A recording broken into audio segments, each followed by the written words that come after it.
તમારું શરીર જન્મથી જ તમારી રક્ષા કરવા માટે તૈયાર હોય છે। શું તમે જાણો છો કે આપના શરીરમાં જન્મજાત પ્રતિકારકતા હોય છે જે રોગોથી લડવા માટે પહેલેથી જ કાર્યરત હોય છે। જન્મજાત પ્રતિકારકતા એટલે એવી પ્રતિકારક શક્તિ જે જન્મના સમયે જ શરીરમાં હાજર હોય છે। આ એક બિનચોક્કસ રક્ષણ છે, એટલે કે તે દરેક પ્રકારના જીવાણુઓ સામે લડે છે। આ પ્રતિકારકતાના 4 અવરોધો હોય છે। એક શારીરિક અવરોધ। આપની ત્વચા એ સૌપ્રથમ અવરોધ છે।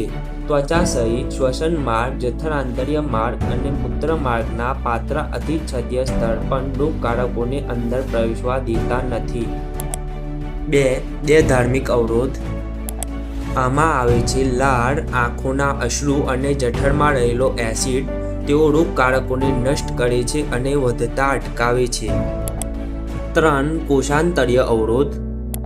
શરીરના રક્ષકો એટલે કે WBCs જેમ કે PMNLs, પોલીમોર્ફોન્યુક્લિયર લિમ્ફોસાઇટ્સ, મોનોસાઇટ્સ, મેક્રોફેજીસ અને નેચરલ કિલર સેલ્સ આ કોષો જીવાણુઓને પકડી ખાઈ જાય છે।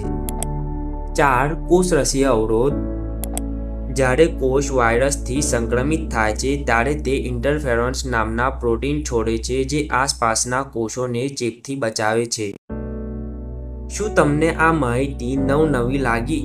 કોમેન્ટ કરો, મારું શરીર મજબૂત છે।